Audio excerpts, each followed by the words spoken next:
It's Monday, May 7th, 2012. I'm Alex Jones, and this is Infowars Nightly News.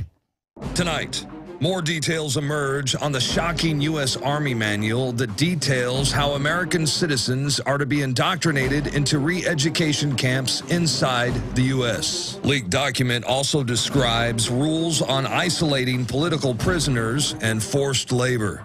Attention, attention, attention. American forces are here to help. Please remain calm. We will not tolerate civil disobedience. Then, watch what you type. Surveillance cameras so strong they could zoom in and read text messages.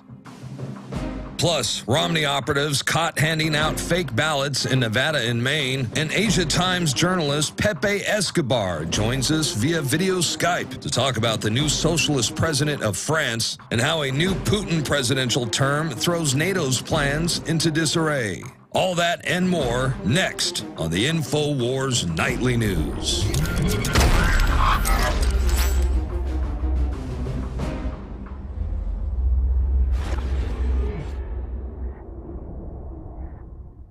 First off, tonight, we're seeing big changes all across Europe, at least on the surface. They're running from the arms of the so-called right-wing Sarkozy in France into Francois Hollande, the socialist that says he's going to take people making over €1 million a year and tax 75% of their wealth. That's exactly what Warren Buffett in the United States and other globalists have been calling for at the Bilderberg group that he's a member of. They want to take the upper middle class and new riches money and transfer it in banker bailouts to the elites. That's exactly what they've been pushing for, and this will only further bankrupt France. We're already seeing a big exodus out of France to other countries because of this. Well, the globalists, the billionaires, they've already written the laws in Europe and in the U.S. to exempt themselves.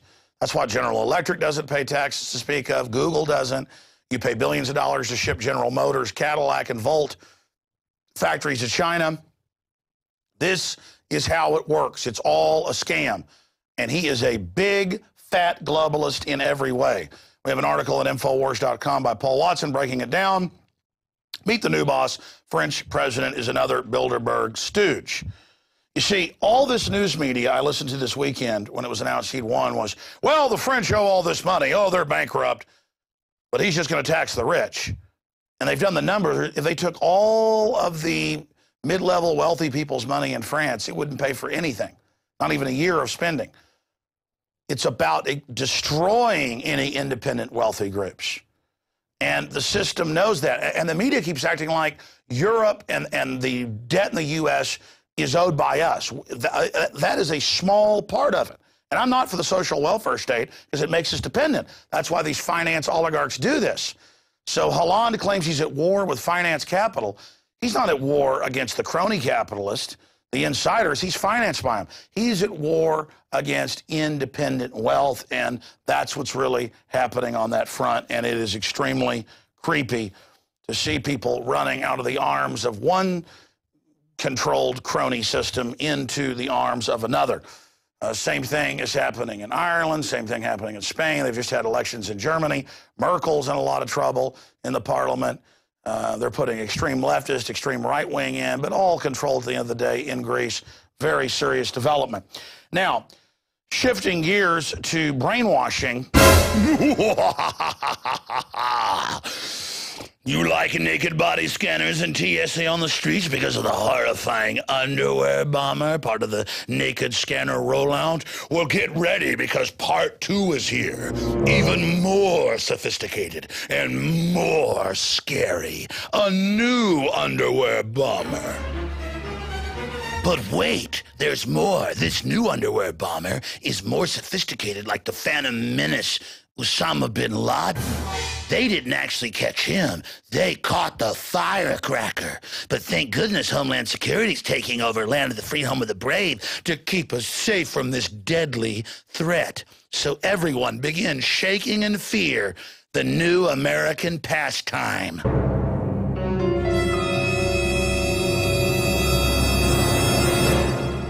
You've seen all this hype about how Al-Qaeda's been defeated, the new enemies, the American people. Thank God for Homeland Security, intensifying the takeover and giving themselves no-bid contracts. Well, CIA thwarts new Al-Qaeda underwear bomb plot. They say that was just as sophisticated and deadly as the last. Seen the thing that wouldn't even explode, that the drugged idiot had in his pants, and that witnesses saw the U.S. government get him on the plane. And then later, on C-SPAN, the Undersecretary of State admitted an unnamed agency ordered them to help get him on the aircraft. It's not clear who built the bomb, maybe Easter Bunny. But because of its sophistication and its similarity to the Christmas bomb of 2 years ago, counter-terrorism officials, known liars, suspected it was the work of a master bomb maker. Oh, a master bomb maker. So see, TSA, who now we learn doesn't get background checks, they want felons. They've got to grab your wife's breast and go in your baby's diaper. And, of course, 200-plus robberies a week out of your bags just at JFK. They've got to do that because Al-Qaeda got a better chance of being killed by a honeybee sting or falling, hitting your head in the shower, but it doesn't matter. It's fun to get scared of terror. It's fun. We shouldn't get scared about the black uniforms, the face scanning cameras, the government taxation, government killing 260-plus million people last century, 10 million plus already in the last 12 years, this century. No, no, no, no. Look, it's scary. Underwear bomber. He's black. It's even more scary. He's going to get you. He's going to get you if you don't take the vaccines.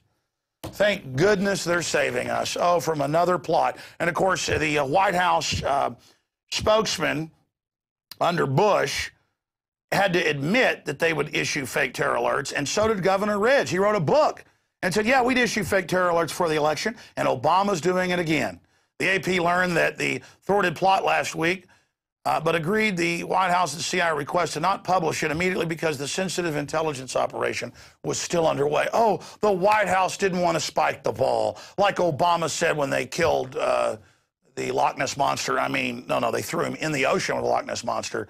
Bin Laden a year ago, and other fables about Rumpelstiltskin. This time now, they waited because of the sensitive nature. It's scary. Scary sometimes. Thank goodness all over Texas where I live, TSA is now running warrantless checkpoints. Because, I mean, Al-Qaeda could be anywhere. We've got to have random checkpoints because bombers wouldn't just pull into a checkpoint and blow people up. No. Look, oh my gosh, land of the free, home of the brave. Just get rid of it. Get rid of all my freedom. It's scary. Shifting gears, since we broke that news last week of the declassified Army document for re-education camps for political dissidents inside America, we've had a chance to really go over the 327-page document with a fine-tooth comb, and it's got slave labor in it for U.S. citizens and processing us with our Social Security numbers into the slave camp. This is just, oh, well, par for the course now. You know, the CIA director says they're operating domestically, which is illegal, and they're spying on the American people through their iPhones and other devices without warrants, but that's okay. Now we're going to be taken to the re-education camp. So yesterday it's the TSA groping your children and your wife, and now the system is coming after us physically to throw us in the re-education camps. But first they'll collapse society. They admit part of it will be economic inside the re-education camp. You know, people will be there as refugees, but they'll also be the political area where you're actually locked up as prisoners. I think that's pretty darn important. Speaking of re-education camps, the military itself is under incredible brainwashing and manipulation and is finally starting to wake up per capita more than any other group. We have another report here out of WorldNet Daily reporting on a purchase bid put out by DARPA, where DARPA is saying they'll give people incredible investment of hundreds of millions of dollars, basically, if people can bring them proposals for super high-tech chips to be implanted into the troops. And I've actually talked to military, including people in my family.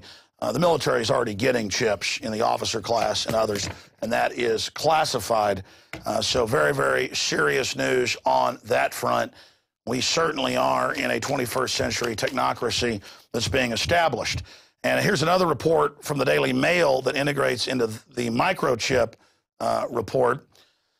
All over the U.S. and British news, they tell you every day, hey, you are being watched. You know, better watch what you have to say. And here's the headline: watch what you type. Surveillance cameras so strong they can zoom in and read text messages. Well, the government's already reading people's text messages illegally, and it's amazing. Another powerful article out of WorldNet Daily today, and we actually did a report on this last year. They allow people to have Facebooks calling for killing George Zimmerman. And they have Facebooks showing the most wild stuff you can imagine. But our supporters, Infowars.com supporters and others, well, we've had our Facebooks deleted before. We've got a bunch of accounts that fans have set up and turned over to us over the years with millions of likes. Our main is the Alexander Emmerich Jones channel. And by the way, it has the wrong spelling of Alexander Emmerich Jones because the fan used the Wikipedia spelling of my middle name that's incorrect. People always ask, which is it? Well, whatever.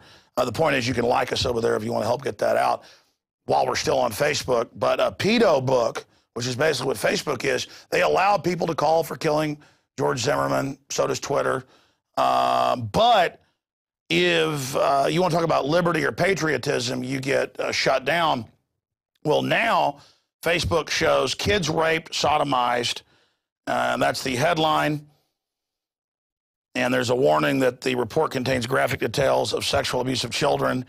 And it appeared in numerous locations on Facebook. WorldNet Daily immediately reported images of child pornography and child sexual abuse. The FBI censored screenshots published are among the mildest of those found. And it is unbelievable. Unbelievable what is on there. And having 3 young children, it makes me feel extremely violent. And by the way, HBO's rolled out a new comedy series where it shows 5-year-old girls performing fellatio on giant sex toys. But CPS, on a fake tip by a neighbor, will come and take your children. And of course, CPS is 5 times more likely, according to the Justice Department's own numbers, to be abusers, including sexual abuse. In fact, that's even higher. And it's just unbelievably criminal what this government has become and what it does. And going to the FBI, there are some good people low level, but DynCorp Halliburton has come out, run giant child kidnapping rings, and don't get in trouble. So WorldNet Daily did a good job reporting on this, but it just makes me sick. By the way, I want to shift gears into another report here. This is out of the Daily Mail. And I've told you about this for years. They sell whole babies, ground up babies in pills. A lot of the top cosmetic makers are getting melted down babies. You know, PepsiCo has admitted that they use fetal tissue in their flavoring. And federal regulators have ruled that shareholders can't stop that or demand that that stops. So this is like the golden child or something where the devil's trying to get the golden child to, you know, eat something unclean. I mean, this is really evil. Thousands of pills filled with powdered human baby flesh discovered by customs officials in South Korea. You know, if we buy slave goods from China, we then get deindustrialized. And if we have 52 million abortions in this country since Roe v. Wade, we then become garbage as well. When you treat human life like garbage, there is a quick slide to the bottom. And all of the blessings of liberty go out the window. We are a rotten, decadent society, and the corrupt are feeding off those of us that still produce and still work hard. But undoubtedly, this society is going to go through some very tumultuous times in a series of collapses before people finally get their morality back. But it's going to take desperate self-preservation for people to understand that every ancient society went through these decadent cycles, and that's why morals were then brought in and promoted. And then the country or the nation state becomes incredibly profitable and powerful again, and then people become decadent slobs, and the cycle continues. The next article is from Infowars.com. Romney operatives caught handing out fake ballots in Nevada and Maine. Attempts to divide and disrupt official Ron Paul delegate slates. Romney sends in lawyer that stole election for Bush in 2000. So there is all sorts of chicanery going on, and the media is going to spin this that Ron Paul's trying to steal with the delegates the popular vote. Listen, Ron Paul won Iowa. That's now been admitted. He won Maine. That's been admitted. They've basically admitted he won Nevada and other areas. They stole the early states so they could say he wasn't a front runner and have shoved Romney in there. So I think it's great that Ron Paul is going to disrupt the convention and go in there and try to inject some sanity. But we've got the video and the article. It's pretty amazing to watch the footage of all of this. Now, we've warned you about this over and over again. So right now, I want to go to a clip of candidate Obama 4 years ago saying to the San Francisco Chronicle on video, we're going to bankrupt coal. Now, remember, that's all cute when you're trending and stuff until you realize that that's 51% of our power. And when you understand China builds 3 a week, we don't get 3 new ones a year. And then you understand that General Electric and others are exempt from the rules because they wrote the new regulations. Congress said we're not going to pass a law. You can't do this. Obama said, I don't care. I'll launch wars if I want, and I'll shut down power plants. They've told us we're going to have a 80% increase stepped up over the next 2 years of our power bills in Austin. And they said it's for the earth. No, it's for the bankers. It's just a corporate tax. There's more than one way to tax you. These bankers, these globalists get your money directly through government scams. And here's the headline: sky-high electric bills, courtesy of Obama's EPA war on coal, and it has already begun. Here's a quote: under my plan on cap-and-trade system, electricity rates would necessarily skyrocket, candidate Barack Obama. And here's another one of his quotes from the San Francisco Chronicle. So if somebody wants to build a coal power plant, they can. It's just that it will bankrupt them because they are going to be charged a huge sum for all that greenhouse gas they are emitting. Oh, really? Carbon dioxide? Nothing comes out of the new plants but carbon dioxide and water vapor. They're not worried about Fukushima still melting down or GMO. No, no, no. Let's just shut down the power plants. Let's just shut down America. That's the globalist plan. Here's the clip. Obama hit struggling Americans with energy rate hikes. Following Barack Obama's vow to bankrupt the coal power industry, Americans are set to be hit with a wave of utility bill hikes as draconian EPA regulations drive up the cost of energy. So if somebody wants to build a coal-powered plant, they can. It's just that it will bankrupt them because they're going to be charged a huge sum for all that greenhouse gas that's being emitted. The Obama administration's crusade against coal-fired power plants, which was launched on the back of discredited junk science about hyped global warming threats, has little to do with improving the environment and everything to do with lowering living standards by creating artificial scarcity. The EPA has now listed as harmful carbon dioxide that is part of the life cycle of the planet. New EPA rules dictate that utility companies will be forced to spend an initial outlay of $800 million to conform with regulations that mandate harmful emissions be reduced under the Clean Air Act. And yet power plants supplied by General Electric, one of Barack Obama's biggest campaign contributors, have received an EPA waiver and will not be subject to the new regulations. The new rules will exacerbate the problem of rolling blackouts, warns Donna Nelson, head of the Texas Public Utility Commission. Nelson said, quote, I have no doubt in my mind that this rule will result in reliability issues and rolling outages in Texas. Obama's strict enforcement of draconian EPA regulations has led to new clean-burning coal-fired plants being mothballed and other existing ones being shut down, which has in turn led to Texas and other states becoming energy dependent. All of this, of course, will lead to significantly higher utility bills for U.S. citizens who are being assaulted with more and more expenses, even as the threat of a double-dip recession lowers living standards. And that's a report we did, 8 months ago when we were first launching Infowars Nightly News. And now we see the continued effects. And a lot of people are like, hey, it's for the earth to make General Electric more money and massively increase power prices. And it's for the earth to ship with tens of billions of your taxpayer money. You paid to ship most of the manufacturing facilities and the new factories they were going to build here for General Motors overseas, Eastern Europe, China, Brazil, and Mexico. How do you like that? That's globalist sabotage. Thank you, New World Order, for all you do. And the sucker yuppies, they like it.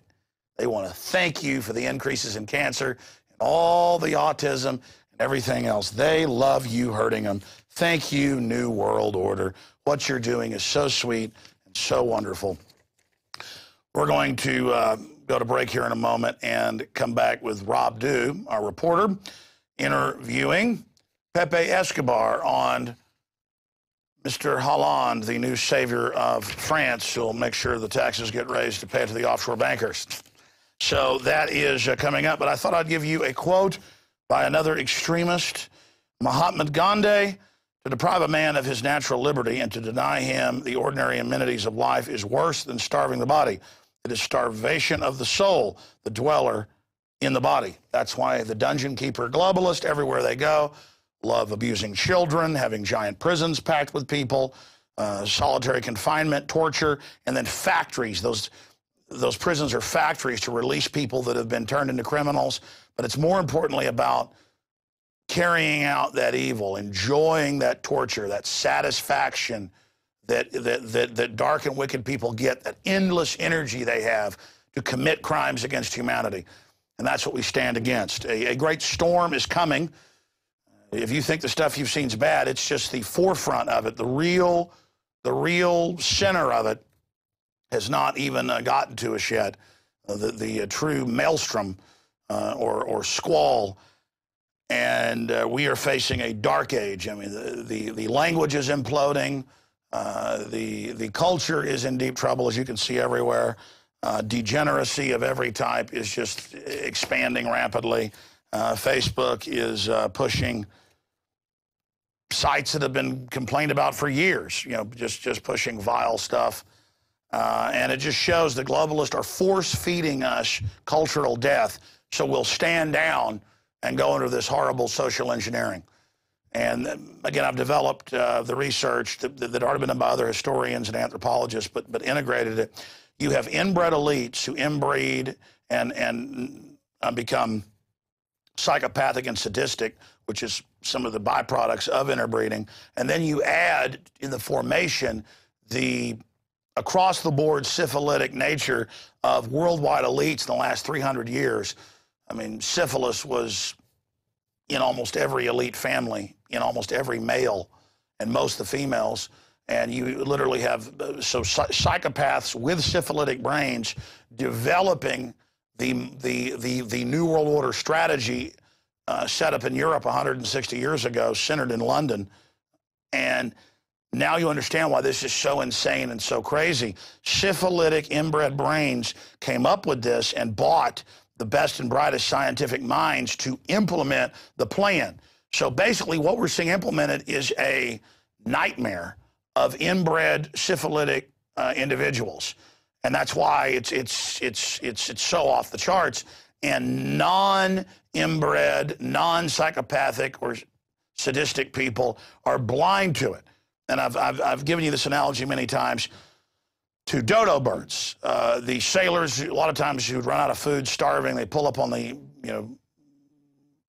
island out in the middle of nowhere, and there's these big, fat, juicy birds running around who'd never seen humans, and they just would walk right up to the sailors. The sailors would club their heads and barbecue them. And that's basically what Westerners are like. We went through all this tyranny, all this corruption. People fought for basic liberties. It developed, it flowered, it created wealth. We became decadent. And now, they're like, yeah, we're building camps for you. We're going to torture you and force labor you, slave labor. That's freedom. And yeah, we're watching you. And yeah, we're setting up checkpoints on the highways. And, oh, Alex, you think you won't fly to get away from TSA? They've announced they're in Dallas, Houston, San Antonio. They're coming here. And they're like, we're going to set up checkpoints. And if you go to a public event where you drive down the highway, we're going to pull you over. We're going to search your vehicle. And we're going to touch you. This is a sacrament to us. We're going to show you we rule. We're in control. And it's just old-fashioned. We're getting in your space. It's happening. And that's getting you ready to be arrested and put in the trucks. And they now admit that. And they'll do that after they blow up some stuff and pose as saviors. And, you know, I mean, that's down the road. They want to roll the camps out first as for the homeless people in the Depression, as we said they would. The Emergency Centers Establishment Act breaks that down. But all of you that think you're serving this and think it's cute, because I run into yuppies that go, so what if all that's going on? I'm having a good time. You think you're getting ahead? No, you're not. You have turned your back on humanity. You are the manifestation of a rotting, imploding society. Attention, attention. American forces are here to help. Remain calm.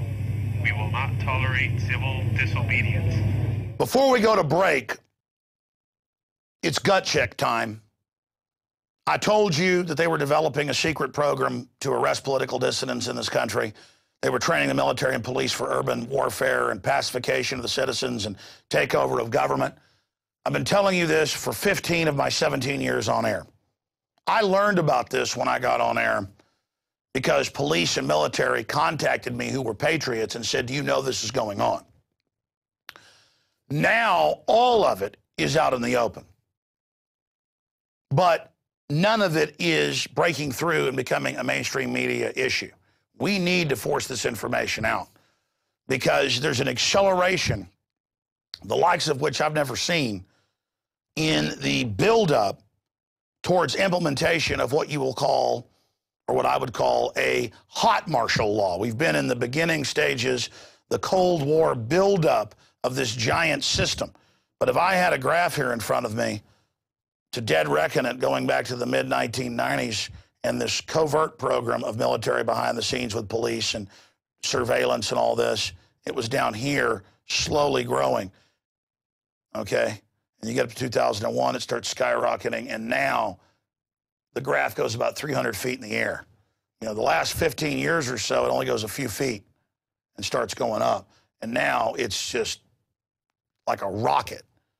So they're accelerating this, pouring billions a month into it, getting the prison guards ready. The purchase orders are all public. And it's the same plan they hatched in the 80s to arrest political dissidents and put them in camps. And now we learn it's re-education of conservatives, libertarians, patriots, people that don't want world government.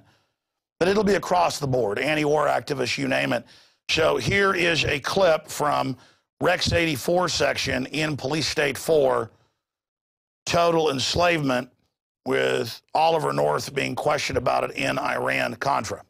Up on screen are photocopies of the Miami Herald, and this goes back into the 1980s, when they had congressional hearings dealing with shadow government and martial law. There's the headline, The Secret Government. And it talks about secret summits, a plan to take over the government. And it shows the people that were in charge of the continuity of government, Dick Cheney and others. And then we have a congressional hearing where we have Congressman Jack Brooks and others during Iran-Contra bringing up the secret plans, and they're told by Congressman in a way that that can't be discussed. It's a national security issue. In the 1980s, the concentration camp program got a big boost. Colonel North, in your work at the NSC, were you not assigned at one time to work on plans for the continuity of government in the event of a major disaster? Mr. Chairman. I believe that question touches upon a highly sensitive and classified area, so may I request that you not touch upon that, sir. I was particularly concerned, Mr. Chairman, because I read in Miami papers and several others that there had been a plan developed by that same agency, a contingency plan in the event of emergency that would suspend the American Constitution. And I was deeply concerned about it and wondered if that was the area in which he had worked. I believe it was, may I most respectfully request that that matter not be touched upon at this stage. If we wish to get into this, I'm certain arrangements can be made for an executive session. And tragically, the only member who got close was Jack Brooks, and he was stopped by the chairman.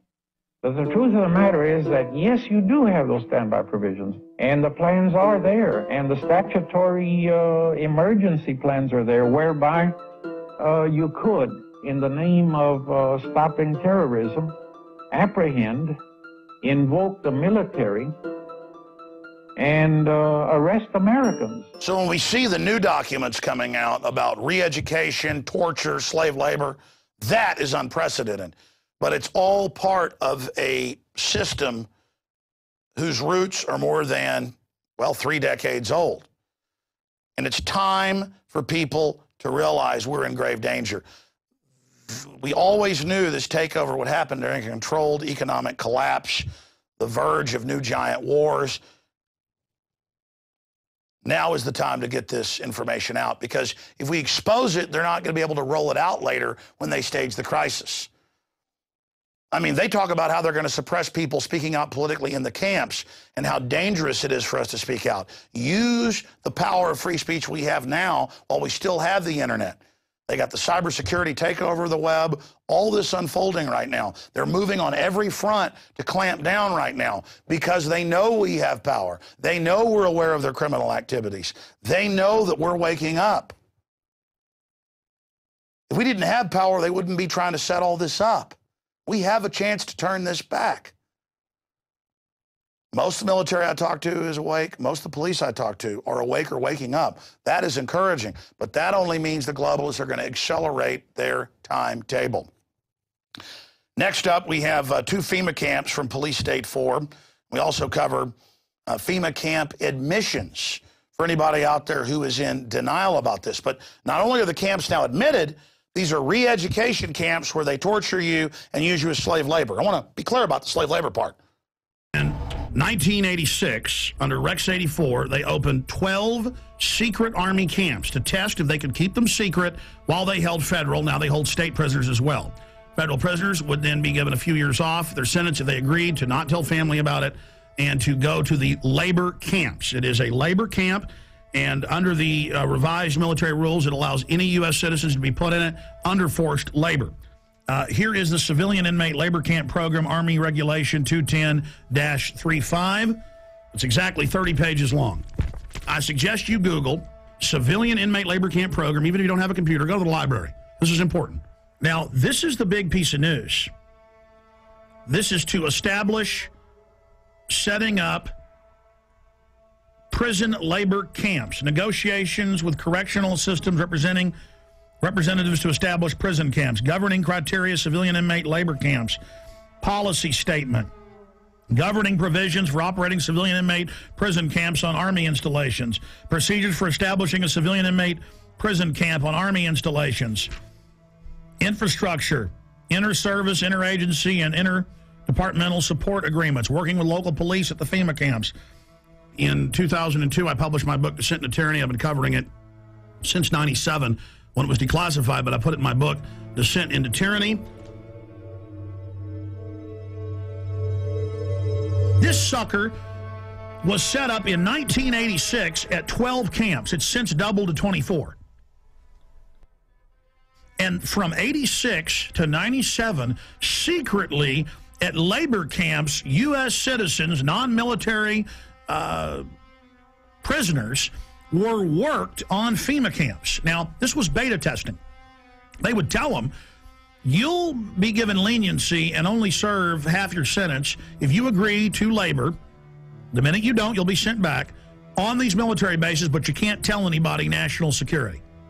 See, they were testing, can we keep camp secret from local police or get them to work with us? Can we keep camp secret from the media? So for 11 years, they kept this sucker secret. Reagan, Bush, Clinton. And then Clinton declassifies it and says it's a good thing in '97, and they double the number. We had secret copies of this when I first got on air in about 95, 96, with just the cover sheet of it, and people made fun of us and didn't believe it. Then it was declassified. This is from Army.mil. So here it is, the big kahuna. This is just one section of these, training the troops, training the infrastructure, creating the larger cadres to expand the archipelago of gulags.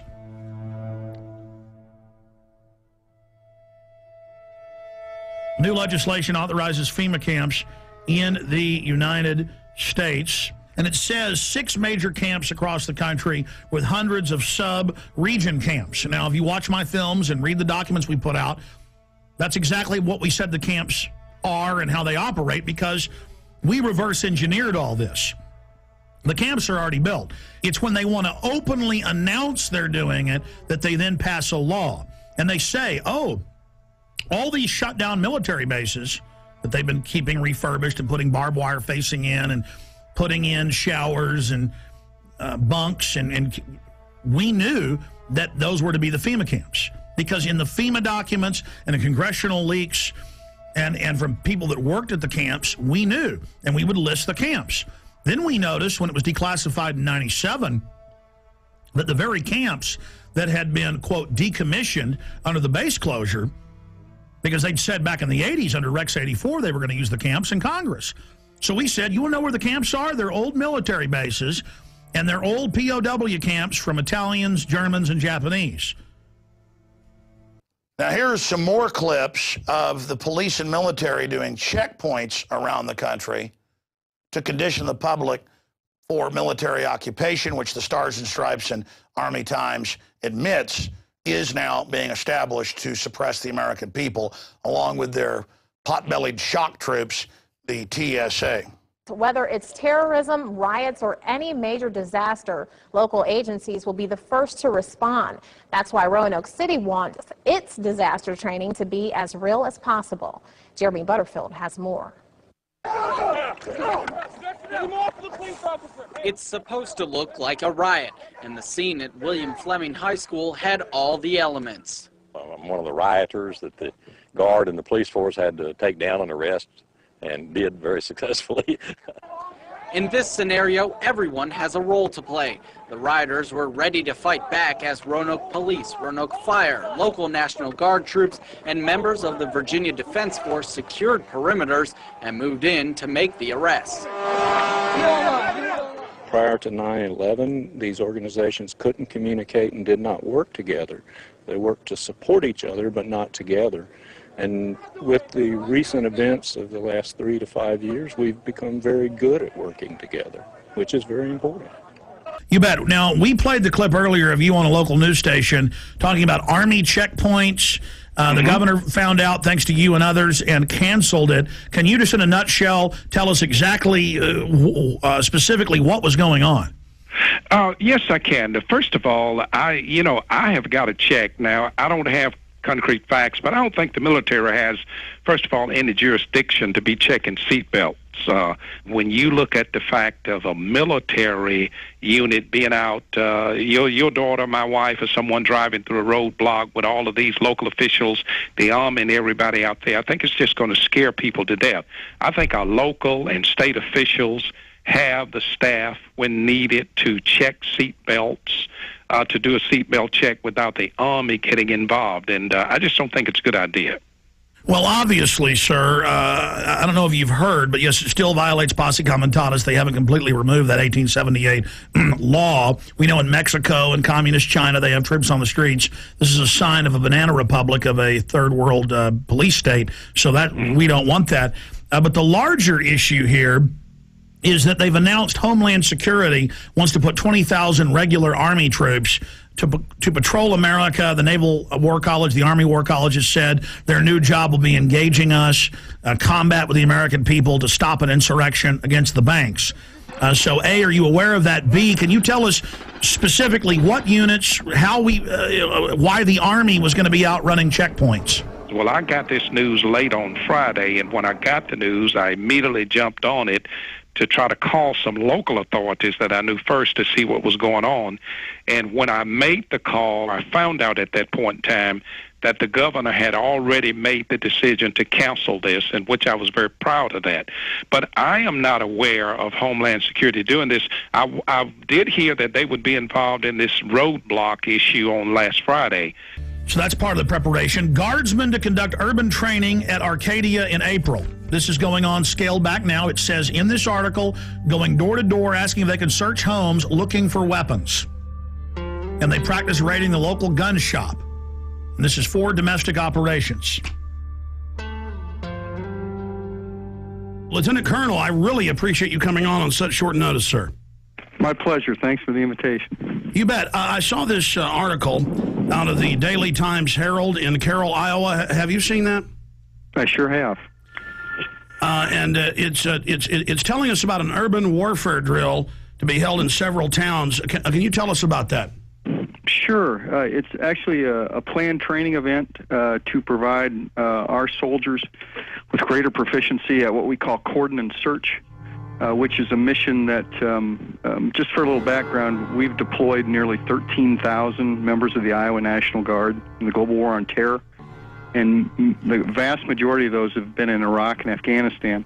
And one of the missions that they perform in Iraq and Afghanistan on multiple occasions is coordinate search, where basically you are trying to get to an area, coordinate off to make sure everything's safe, and then actually search for caches of weapons or other kinds of contraband which could harm American forces and other like Fallujah, what we saw in Fallujah.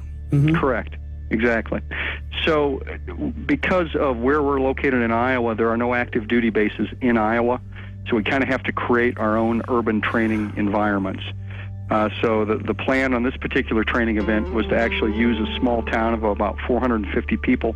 The town has actually kind of adopted the unit, which is called Company A, 1st Battalion, 168th Infantry, and they were more than willing to participate in the exercise.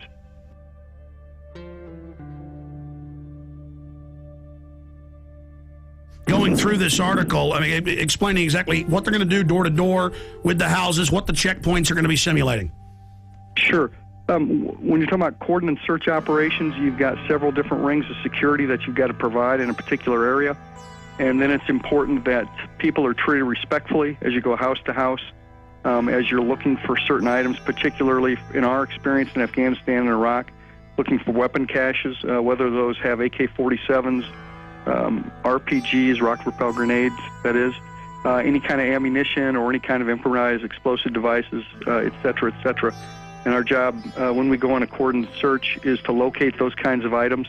And then there might also be persons of interest that we're interested in, that coalition forces want to talk to or apprehend. Well, let's just boil it down to this. I have video of Army and Marines with role players screaming, "I'm an American, please don't put me in the camp," and the military training to confiscate their firearms. I mean, certainly you've heard the Army Times and the new directive from Secretary of Defense Robert Gates that they will use the National Guard under federal control for civil insurrection. Are you saying you're not aware of that?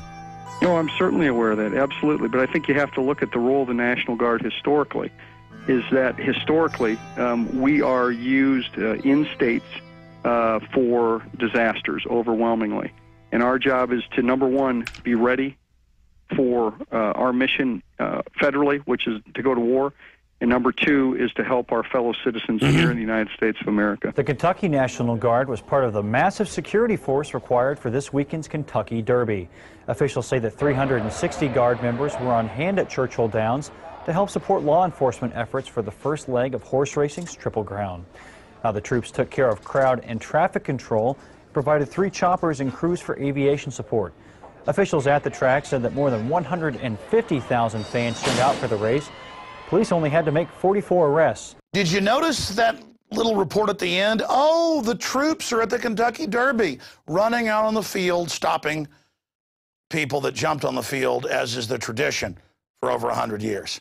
And every year before that, for the last 5 or 6 years, and the years after that, I watched the Kentucky Derby last weekend. And my parents come over, we cook hamburgers and watch it. We like horses, we don't bet. But it is an interesting spectacle and an American tradition. And, you know, we're evil Americans, so we like it. And they had troops just lining everywhere. And when they have the NFL draft, they go, and here come the troops. It's all about getting you used to just military everywhere. And it's everywhere you go, every show, radio shows, grocery stores. I went to the YMCA this weekend, and it's just all these big posters up about the troops, you know, what's going on in YMCA news. And all 3 panels were the troops, the troops, the troops. Not to actually support the troops, but so the system can say, give your rights up, the troops want it, the troops are going to have a checkpoint for your DWI. Hey, you're not against the troops, are you? So the system can sell the takeover of America and attach it to patriotism when the globalists could care less about the troops. Just amazing. Another clip here is the troops confiscating guns in Katrina, going into the high and dry areas, breaking into the nice houses, putting people in handcuffs, blowing off the doors of their safes, and taking their firearms. All the guns will be taken. No one will be allowed to be armed. And the troops passed with flying colors. They confiscated the guns under FBI command. So in case any of you are in denial about this, here is that report. And then we have the first time the Army got called into New Orleans, going to the high and dry areas with the police and FBI. All the weapons will be taken. No one will be allowed to be armed. And then putting people in handcuffs that had guns, taking their guns. Today in New Orleans, they got a lot tougher on the holdouts. Police department, everyone home! Not only the flooded areas, but New Orleans' driest and wealthiest neighborhoods, too. Police department! The police and National Guard going street by street, house to house. We need to make sure, too, that whenever we knock on doors, people refuse to leave. We need to make note, call it in. They say there are no orders to use force, just strong persuasion, sometimes entering open houses with guns drawn, and instructions to disarm anyone inside. You say guns will be taken? No one will be able to be armed. We will take all weapons. That happened today in this wealthy neighborhood where homeowners had armed themselves to protect their mansions. Residents were handcuffed on the ground. In the end, police took their weapons but let them stay in their homes. They were a little bit threatened because our weapons were bigger than their weapons. For many of the police and guard troops, it is an uncomfortable job to do this in an American city. This guard unit occupied a church, using it as a base camp. They had to leave a note because they could not get hold of the pastor to get permission. It is surreal. Yeah, you never expect to do this in your own country. Brigade Homeland Tour starts October 1st. 3rd Infantry's 1st BCT trains for new dwell time mission. Helping people at home may become a permanent part of active Army. And then you read this, the Washington Post reported it, everybody else did. It says, for riot control and civil unrest during a collapse of society. Then the Army War College came out a month later and said, yes, we're preparing to engage the American people. So there's that going on. So they have to have troops to take you to the FEMA camps. Washington Post, 20,000 more U.S. troops to be deployed for domestic security. They then expanded and said it won't be 4,000 troops, it'll be 20,000. Now they're saying, oh, it'll be 40,000 regular Army troops. The very troops that were in Baghdad doing gun confiscation, the very best troops they've got. Here's another one. Marines admit security force to operate inside U.S. This directly from the Marine Corps' own website. And they did it with role players, practicing confiscating people's guns. Here's another one. Unit learns skills to fight different enemy. And this is out of the American Force Press Service.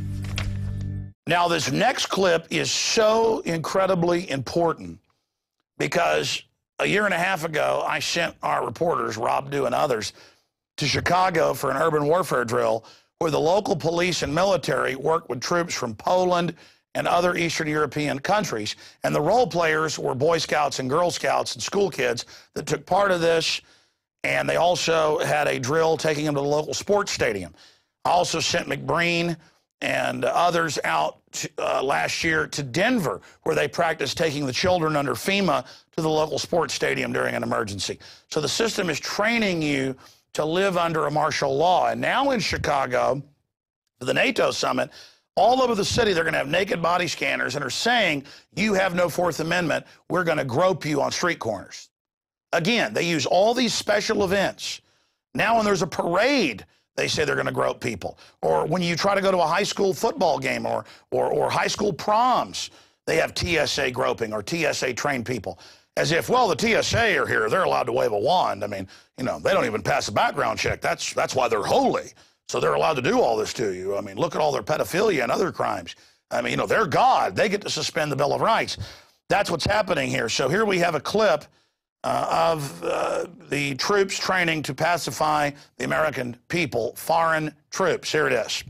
I'm Captain Joe Bright. I'm the program manager for the SURF-P program for the Illinois National Guard. I'm here with Major Lejak from the Polish Epidemiological Response Center of the Polish Armed Forces. We're here participating in a Homeland Security exercise. We'll be working on military support to civil authorities as part of a terrorist scenario where they have a biological weapon. Major Leziak and the Polish Armed Forces have a partnership program with the Illinois National Guard. We do cooperative training and exercises, and it's been very beneficial to both of our services in helping us develop our capabilities. The exercise today and what you'd expect to see will be some terrorist scenarios in which there are multiple casualties. We'll have search and extraction team that will be extracting casualties from different facilities. Those personnel that are extracted would be contaminated, potentially with a biohazard.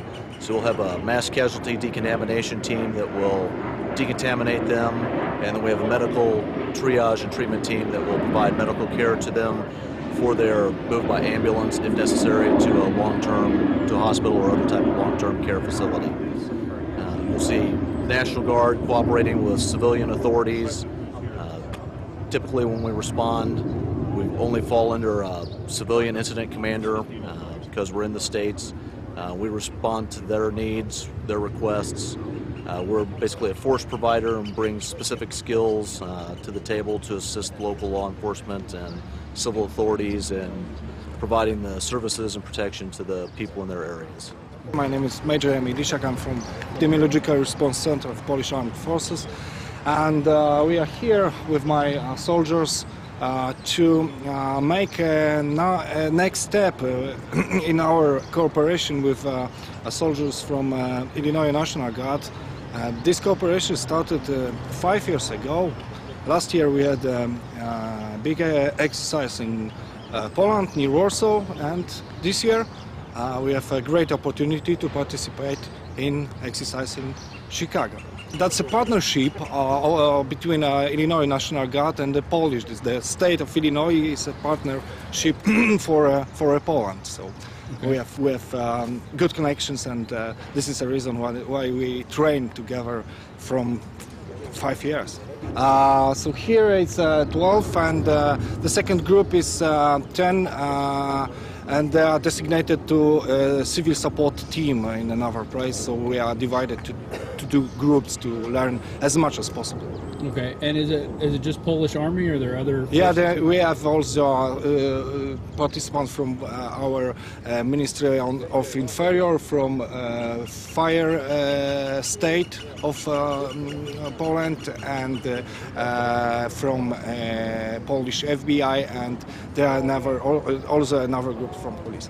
Do you have American forces in Poland? Do you do exercises with them there? Actually, now we have American soldiers, but they have no connections with us because there is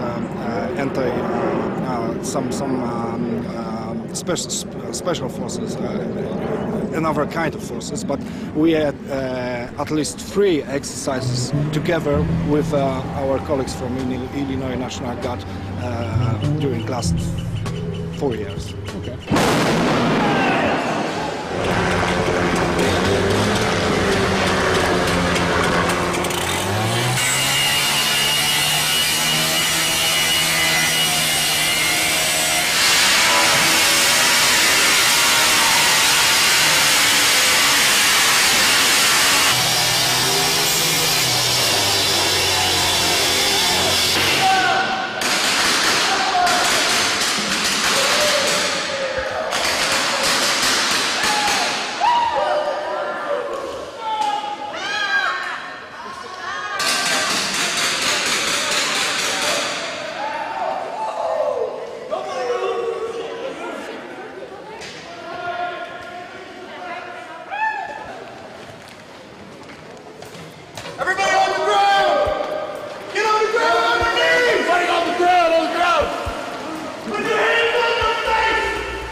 Pretty big exercise, probably 60 Boy Scouts down there with their scoutmasters and whoever else wanted to come along.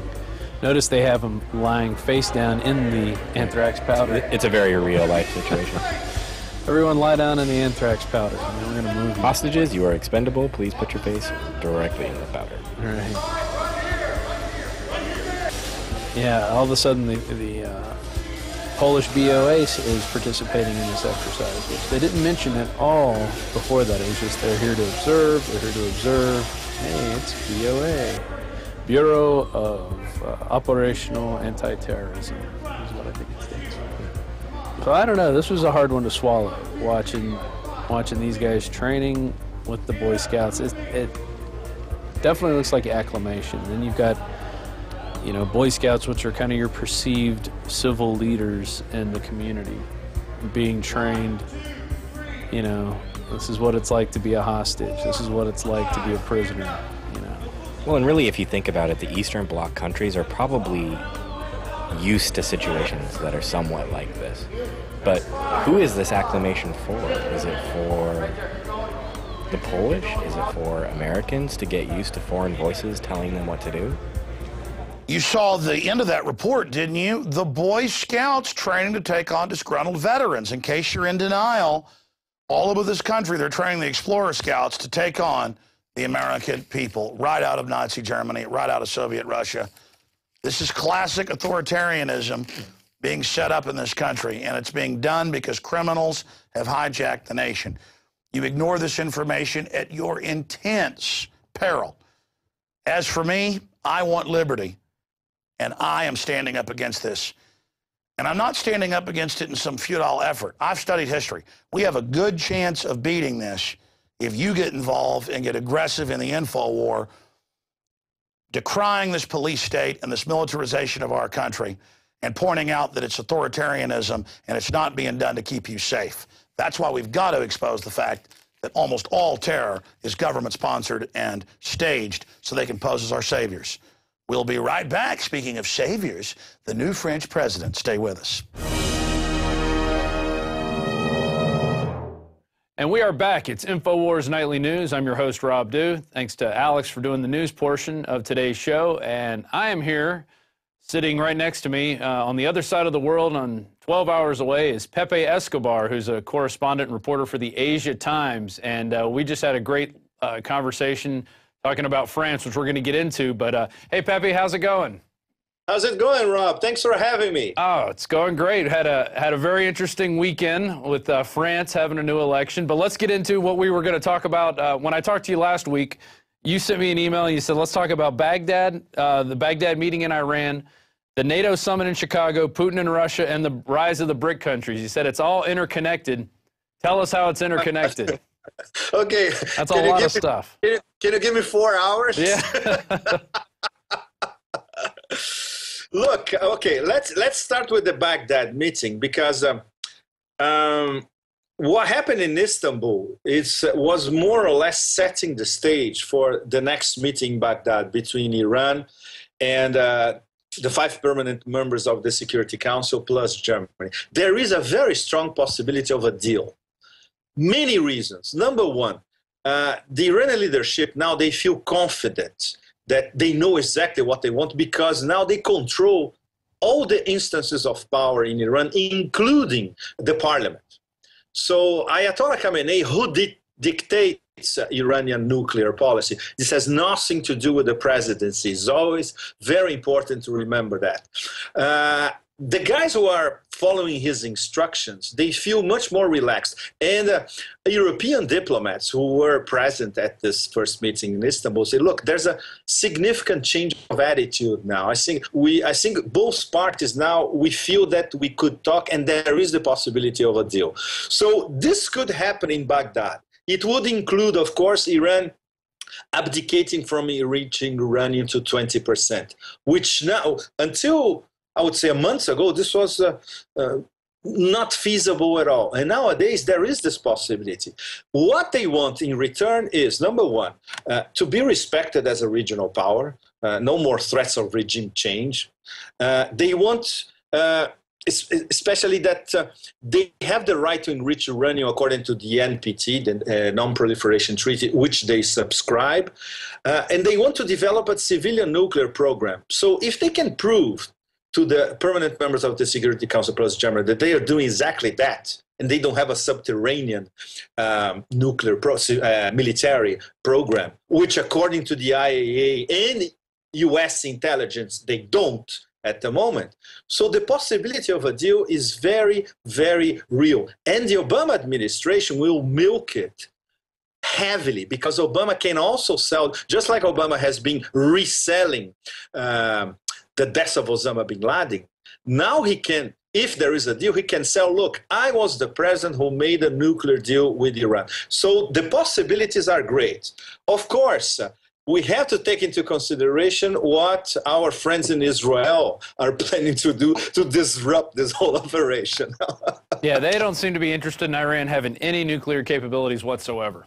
Exactly. And of course, considering that their rationale for the past few years, in fact, is that Iran is an existential threat to Israel. It's not. It never was. And even the former chief of Mossad has been saying that publicly. No, it's not. And they don't have a nuclear program. They are not an existential threat. So what is it? What is it is that if Iran becomes a nuclear power, even a civilian nuclear power, the nuclear monopoly of Israel in the Middle East is gone. Israel is a nuclear power and is also a military nuclear power. They have more than 200, perhaps 300 nuclear warheads. This is the elephant, the cheetah, panda, you name it, a lion in the room. You know, nobody ever mentions that, but this is true. So there will be some sort of equilibrium because there will be another nuclear nation, even a civilian nuclear nation in the wider Middle East, in this case, Southwest Asia, right? So, and of course, there will be the elections in Israel probably in September. We don't know what's going to happen if Bibi Netanyahu will remain in power. If he doesn't, there's a possibility of Israel being a little more, let's say, a more rational player than under Bibi, which they've been doing basically apocalyptic stuff for the past few years, saying that Iran is going to bomb them tomorrow. When what could actually happen is the other way around.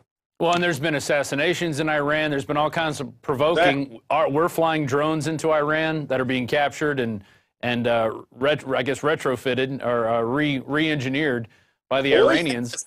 So, you know, we're not doing anything to really help. It doesn't seem we're doing anything to help this kind of peace process, or maybe we are trying to play both sides is what it looks like. Look, it's very complicated because the Obama strategy, the way he's been selling it is it's basically lots of sticks, and if the sticks work, there will be some carrots afterwards, which in diplomatic language, in fact, a lot of people, including myself, we have interpreted this as the roll over and die diplomatic strategy. You know, Iran has to accept everything that the U.S. says that they have to do, and then we're going to start discussing about alleviating some sanctions, not extinguishing the sanctions. And Iran is saying, no, we sit at the table, we propose something, you propose something, we get a deal, and then the sanctions are out of the picture. Because then we will prove to you that this is only a civilian program. And there's absolutely no, these sanctions are meaningless. And this, so far, the Bush administration, of course, and then the Obama administration, they haven't listened to this line of thought. And now they're probably reevaluating their possibilities, especially because what we just mentioned, the possibility of an electoral gain for Obama if a deal is actually reached, you know. Mm-hmm. Well, and then how does this tie in with the NATO summit in Chicago? I don't know if you've been reading in American papers, but they've created evacuation plans for the citizens to move out of Chicago. They're not going to allow any protests. They've got missiles on tops of roofs with shoot-to-kill orders and no-fly zones. I mean, it is like they're turning, Chicago into Baghdad almost. And in fact, exactly. Maybe this is an exercise of NATO turning Chicago into Kabul of Baghdad and see if their new techniques are going to work in an urban environment, considering that they don't work in Afghanistan, right? Against Taliban or Pashtun organized guerrilla. This is completely absurd. You know, first of all, what is NATO going to do in Chicago? Basically, they're going to say what they said at their latest summit in Lisbon in late 2010, which is basically, we are the new global RoboCop. The global cop. We follow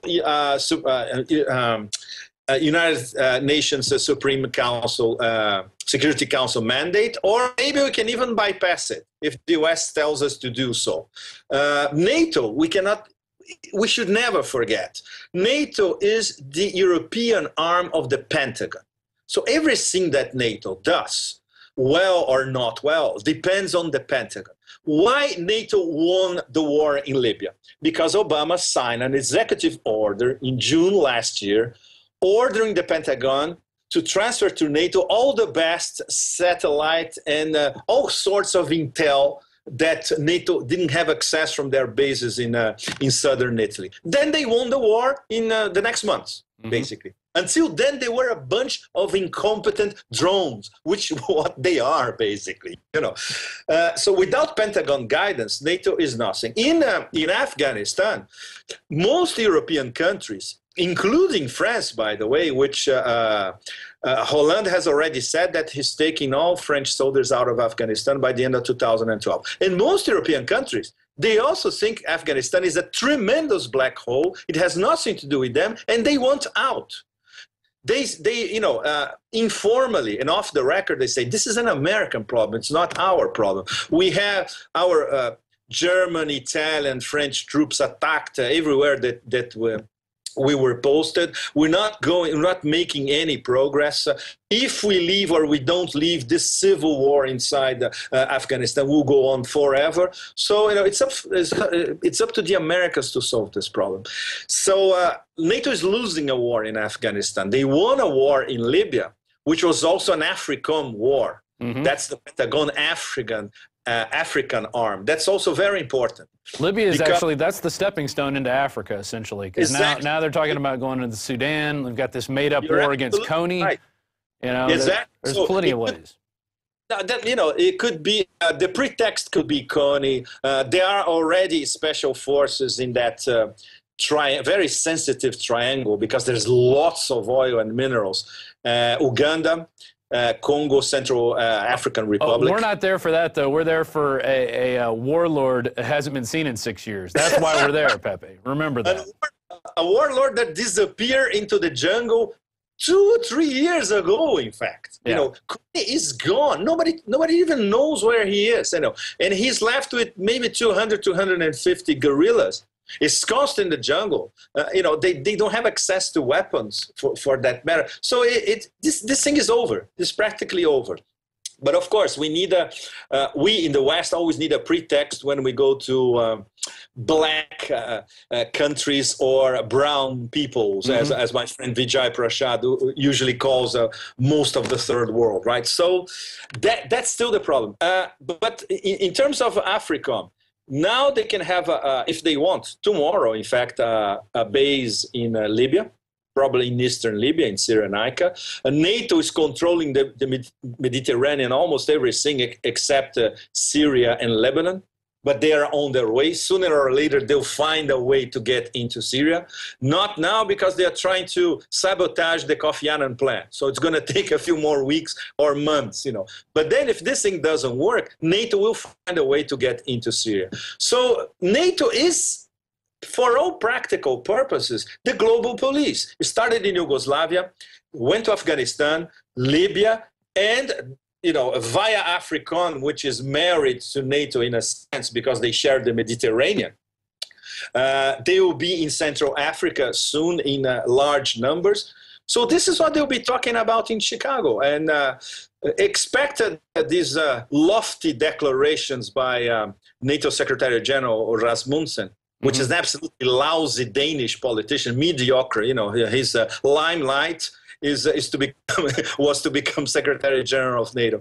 And the Russians, very, very important. There is a mechanism inside NATO called the NATO-Russia Council. They meet periodically, and obviously they clash because the Russians say, look, when are you going to stop trying to invade our borders or to put missiles in Georgia or in the Ukraine or whatever? So, but at least they're still discussing. Russia won't be in Chicago. This is not a very good sign. Why? Among other reasons, because NATO is going to discuss the expansion of the missile defense system.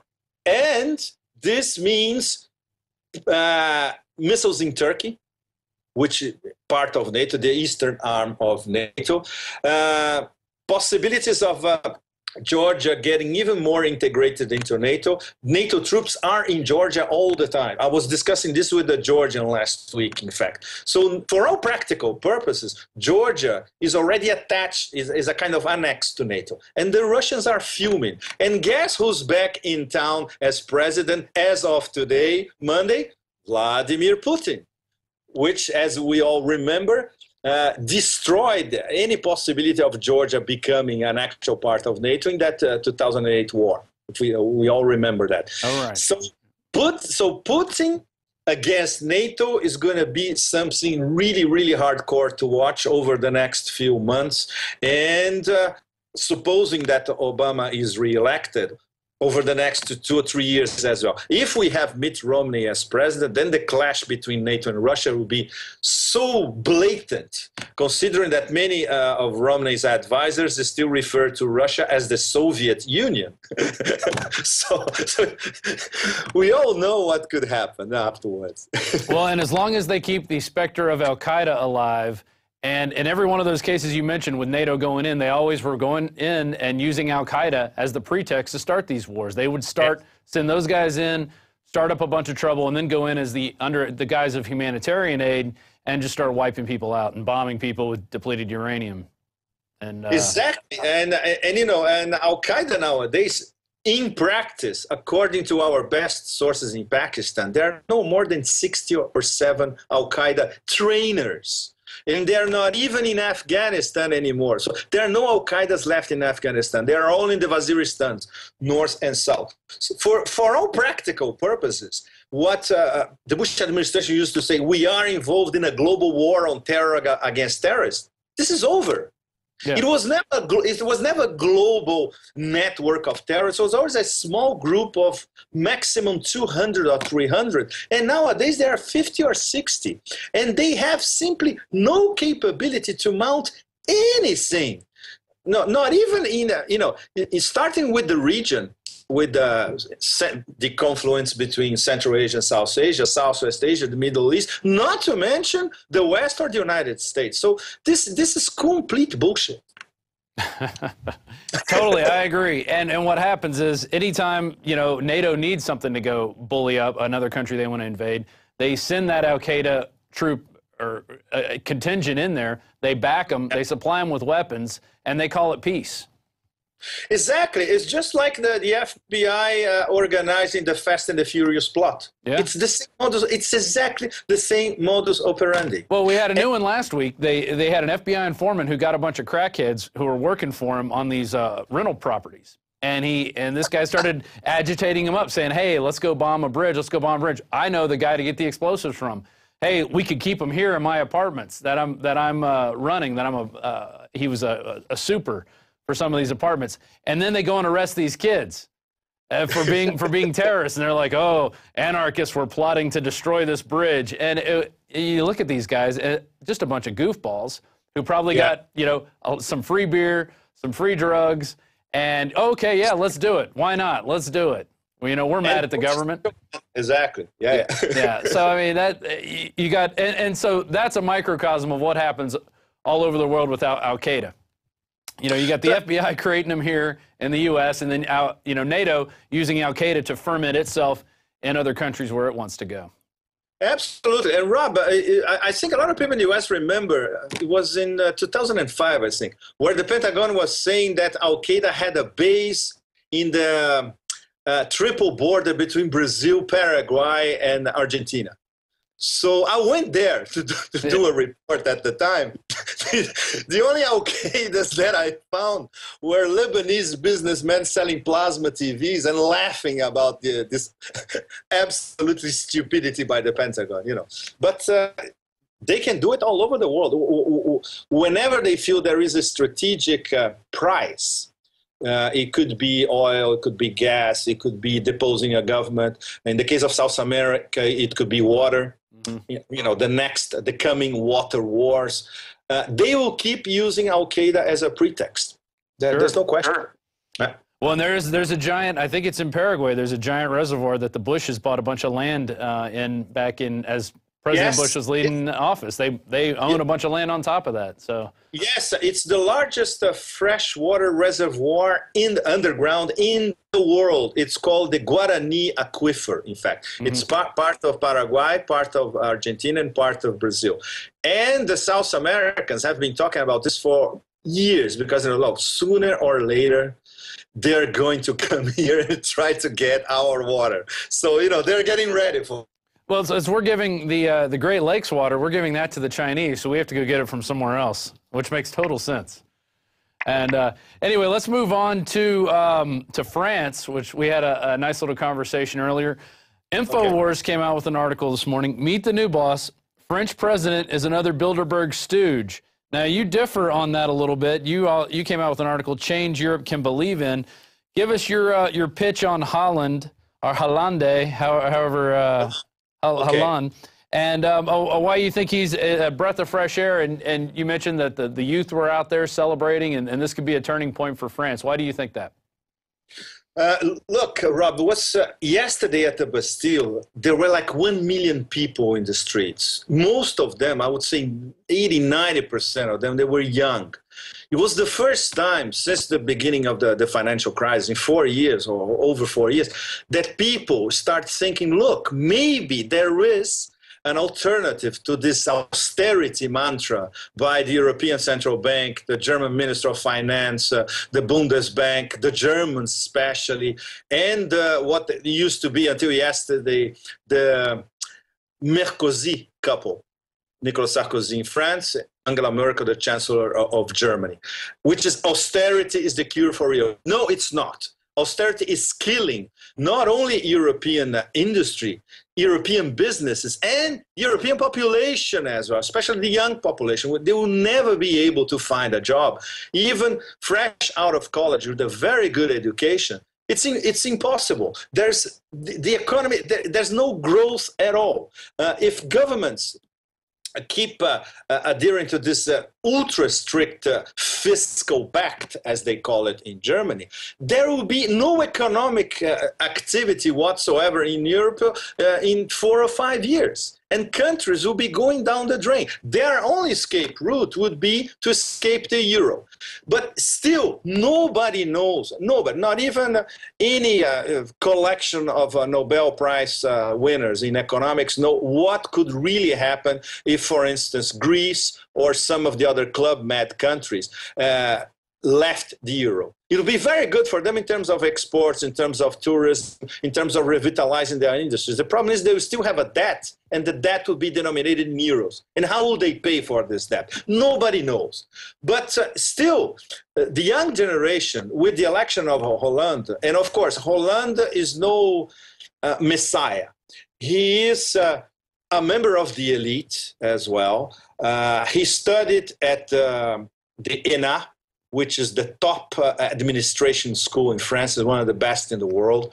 He was an economics professor at Sciences Po in Paris, which is one of the best political science faculties in the world as well. So he is a member of the elite, and he rose through the ranks of the Socialist Party, which nowadays it's more or less neoliberal, not as hardcore as Merkozy, but it's with a tinge of social democracy, meaning we need more social justice in Europe. We don't want to replicate the American model, which for most Europeans is too wild and it's pitiless. In Europe, unlike the US, in Europe, there is a social safety net. The welfare state still works in most of these countries.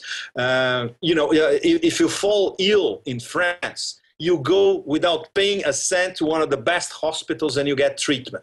Imagine this happening in the United States. Out of the question, unless you pay a fortune. So they want to keep especially what the working classes in Europe acquired in terms of rights for these past 30 or 40 years. They want to keep their standards of living, and at the same time, they need to grow. So who's going to pull that off?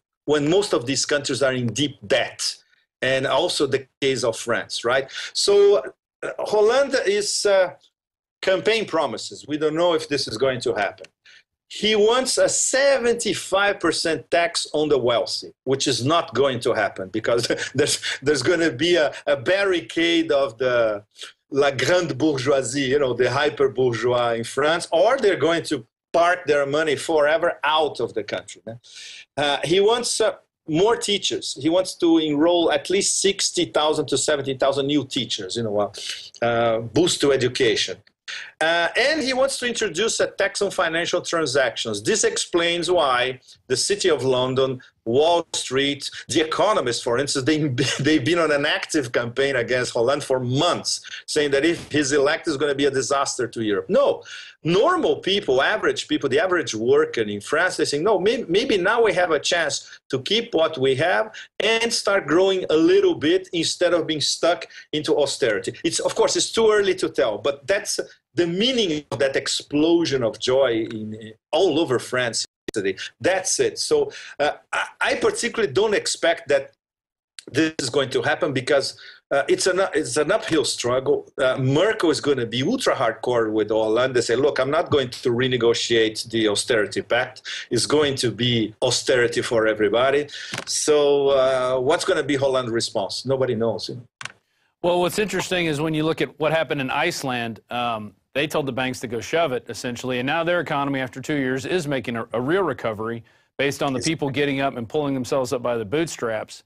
But I don't think you're going to see that in France. I think they're going to say, no, this is our debt. Even though the bankers made it, we have this giant bureaucracy, which we were talking about earlier, especially within the European Union, on top of the other bureaucracies those are the ones that are taking the money from the people that could go to these programs, because there is money to provide for people in these instances, because it's not a lot of money and compared to what it costs to go to war and blow up a bunch of countries and then rebuild them. Absolutely. And Rob, the money is there, but the problem is the money is with the banks and with the 0.1% of the European elite, which is all of them are in the financial market as well. The problem is the money is not trickling down to productive investment. So even some people inside the European Central Bank and even the former Goldman Sachs bureaucrats who are running the whole machinery now in Europe, including in Italy, they are saying, okay, we need an austerity pact, but we also need a growth pact. So this is what Hollande is going to do. He will try to renegotiate with the European Central Bank and with Merkel some sort of growth pact. Okay, growth, but where is the money coming from the growth? You have to come from especially Germany, German capital. And I'm not sure German capitalists they want to finance sort of a reconstruction of Europe at this moment. And that's the big if. Let's say within the next few weeks, we're going to have an idea if Hollande will be able to, because Hollande can say, look, okay, so no growth, no productive investment from where the money is. Okay, so we're not going to follow the rules of the austerity pact, and the other Club Med countries, they won't as well. So what are you going to do about it? So he has some margin of maneuver, you know. Well, after reading Paul Joseph Watson's articles, because I admit I didn't know a lot about Hollande. He's got him supporting the euro. He was a former aide to Francois Mitterrand, who was a Mason, and he's part of the establishment. And one of his advisors is a guy named Manuel Valls, who has publicly called for the European Commission to control the national budgets of EU member nations, which sounds like austerity to me is what that's going to bring. And in fact, Valls is being, yesterday they were already talking about Valls as a possible prime minister, which is not a very good idea. The other candidate for prime minister is Martine Aubry. This lady is, let's say, she's more of a true European socialist, social democrat, you know, and she is against hardcore neoliberalism, unlike Valls. So that's another thing to watch. Who Hollande is going to choose as his prime minister is going to tell us half the story on how he's going to deal with the Germans and with the European Central Bank especially. But, you know, if he pulls off at least some kind of clause saying, look, let's invest more. Let's have a stimulus package all over Europe. And the European Central Bank could coordinate this stimulus package. In fact, of course they can. They print it out of thin air. Would probably suggest that. Why don't you Europeans have our stimulus package like we have in the US and like the Chinese had in China? And it worked for the Chinese as well. So, and the Germans will say, no, we cannot spend any more. We are afraid of inflation. We cannot print money that we don't have. So this is going to be a real war. I see Hollande as France's Le Obama. You know, the youth behind him. Oh, it's going to be great. We're all going to get free stuff. And when it comes down to it, that doesn't really happen. The only free stuff are the people who work in government and who are sucking off the system. And I don't see them doing anything for the people. That's my personal opinion. You know, you differed a little bit, but we'll see. We'll see what happens. I mean, it's interesting to see how these things happen and how people are duped. I mean, our country was duped into believing Obama was going to be real change. He's financed by Goldman Sachs. He does banker bailouts. You know, he starts more wars. You know, he's supposed to be a peace president. Now he's supposedly getting out of Afghanistan. We'll see if that really happens. We're never going to leave Iraq. That's never going to happen. And by the way, Rob, the U.S. will never leave Afghanistan either. Huh? Don't forget that 2,000 U.S. troops will remain in Afghanistan after 2014 and keeping 3 strategic bases. Right. Kandahar, Shindand near the Iranian border, and Bagram, which is huge. It's enormous. You know, it's like it's bigger than JFK and O'Hare put together. Well, one thing what we have to do though in Afghanistan, that's all part of the bringing heroin to the rest of the world project. That's part of our aid to the rest of the world. We all know how that works. Junkies of the world unite. Exactly. There it is. Le Obama. Pepe, it's been great talking with you. Thanks for staying up with us late, and we sure do appreciate it. Thanks for bringing us all the information, the behind the scenes of what's going on in Asia and all things in between. It's Pepe Escobar. Thank you very much. Anytime, Rob. Thank you. All right.